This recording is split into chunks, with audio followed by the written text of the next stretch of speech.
This is take 2. Okay, so we're here talking about the refrigeration cycle, and I'm going to show you a real quick graphic that'll kind of kick this off and get us started. So here we can see that there's 4 components, 2 of them very important, and we're really talking about the 2 in the middle, which is the compressor and the metering device. The coils on either side, they're just connecting those together, and we'll get into that a little more. But this is the refrigeration cycle, and we're going to be discussing how that works and the fact that it's removing heat. So let me show you another graphic that'll kind of hammer that home just a little bit more. At this same time, let me just take a minute and tell you that this cycle that we're talking about is very underrated and very misunderstood, but it is probably one of the most important things we can learn. In this particular graphic, we can see a house, and we can see inside the attic of the house, we have the part that absorbs the heat from our house, and then we have the outside unit outside the house. So just think about this refrigeration cycle as moving heat from inside the house to outside the house, and that'll help you as we go on and further discuss it. So in order for us to move heat, we have to perform a function that we call a change of state. So we're going to change our refrigerant either from a liquid to a gas or from a gas back to a liquid, depending on whether we're absorbing heat or giving that heat up. I can show you a real quick demonstration that kind of shows some of that changing state and how it absorbs heat. Let me turn on this thermometer. Let's see what temperature we got. We got 72 degrees on this can that I have right here. It's a metal can. What I'm going to pour in is some refrigerant. And this refrigerant is going to immediately boil away. So we're talking about a change of state. So this change of state is from a liquid to a vapor, or a gas if you wish. So here it goes. So you can see, and you can hear it, that we're going immediately from a liquid to a vapor. And as we go to that vapor, we have that change of state. And as we change state, we absorb heat. And we can probably see in our thermometer that we're actually quite cold. So we're way below we were. We're at 18 degrees or lower, and it's very cold. So this refrigerant is doing exactly what I said it would do. It's changing its state from a liquid to a vapor. As it changes state, it removes the heat from this metal can, and that heat goes up with the vapor.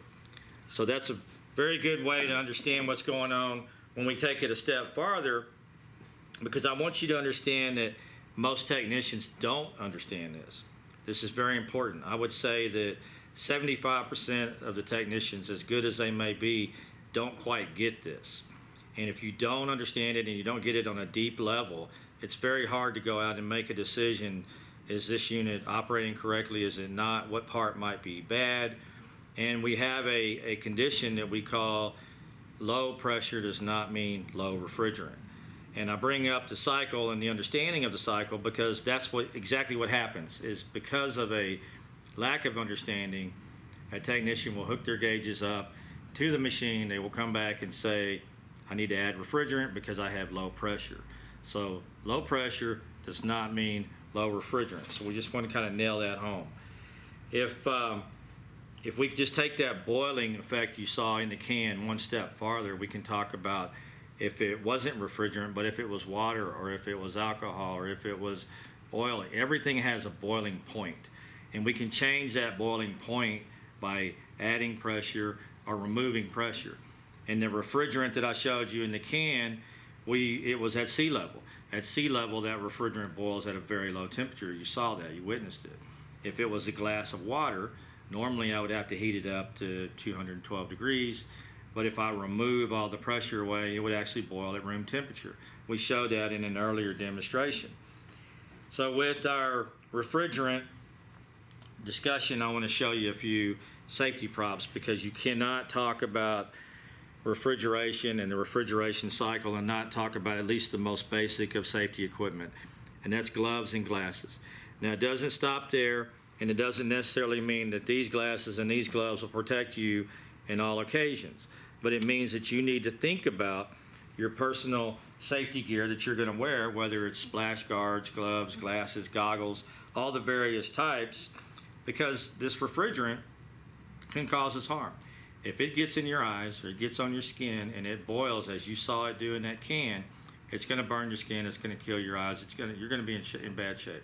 So you don't want it on your skin. You don't want it in your eyes. You want to take protection. If you use leather gloves, it can soak into leather. It can still burn you. Butyl-lined gloves might be a better choice. And if we talk about the fact that there's a pressure-temperature relationship, what's going to happen if we heat that can?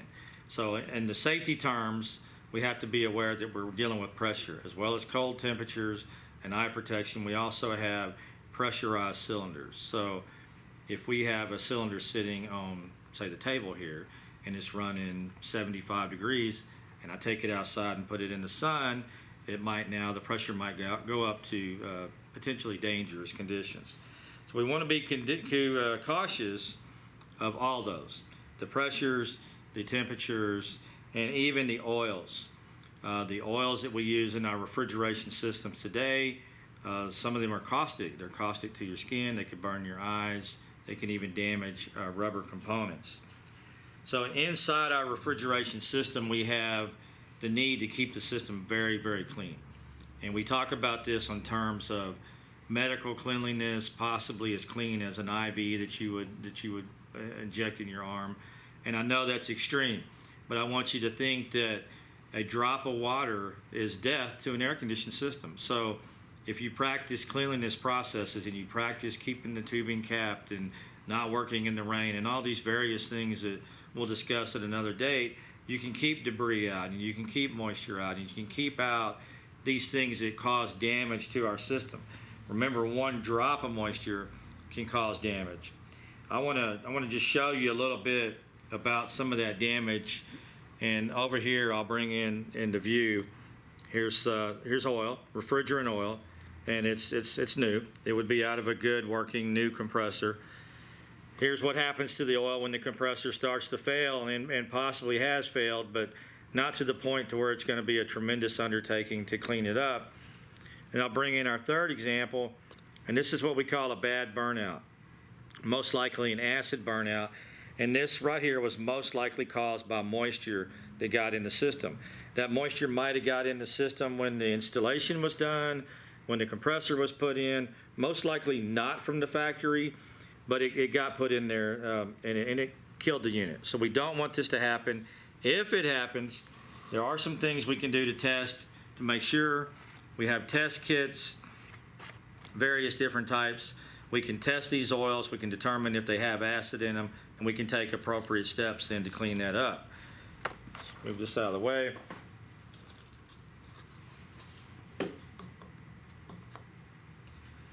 So we know we have to keep it clean. So let's talk about the components that we're using this refrigeration cycle in that we're so concerned about. How about window units? We could use these in window units. We could have a window unit. We could have an ice machine. We could have a refrigerator. This could be a home center with units on the roof. There's various things that the refrigeration cycle is used in, and we use these things in all. And we have specific components. We have compressors.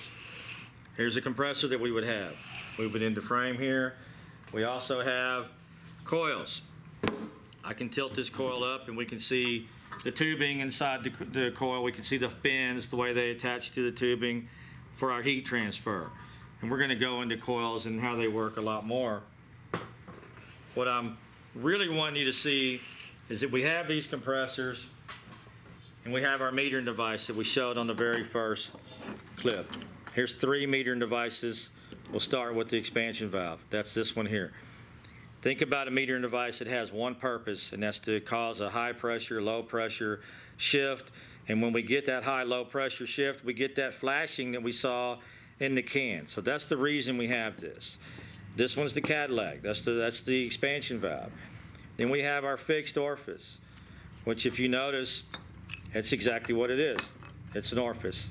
It's what they call a piston. It's got a small hole in it. All the refrigerant has to go through that small hole. We can buy these in various sizes and we can change them out in these elements here. If you notice, we could switch that out with an expansion valve too. We could upgrade it. And then we have our capillary tube. And you can tell it's just a small diameter tubing with a very small diameter hole. all the refrigerant that travels through the system has to at some point squeeze through this. Well, that's going to cause our high and low pressure difference. So these are our metering devices, and we'll talk about those a little later in more detail as to how they're used.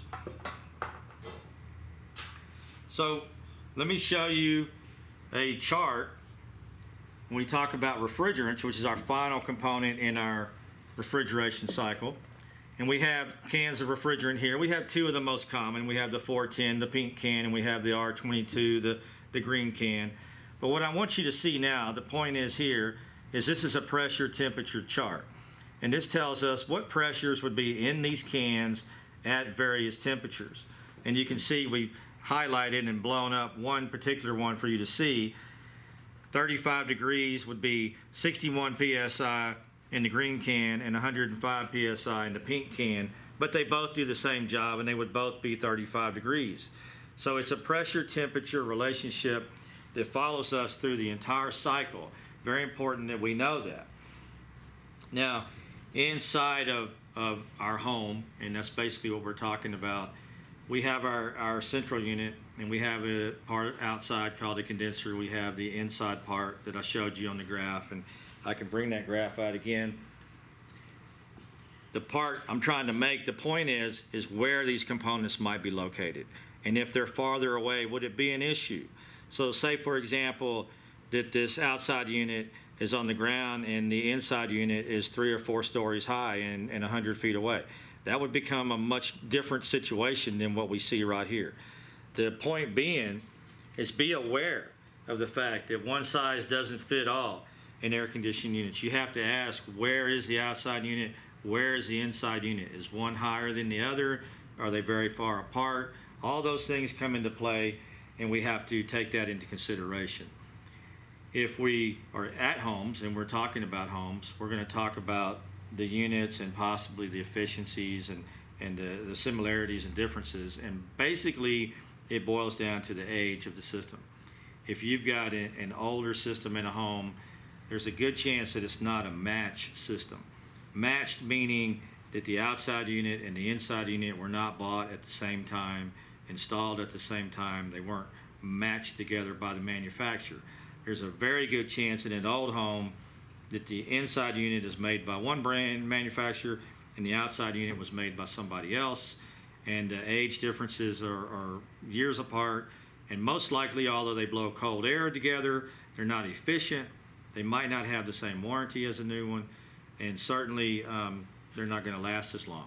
So a match system would be new, would use a newer refrigerant, would probably more likely meet the new energy codes, which is all important stuff.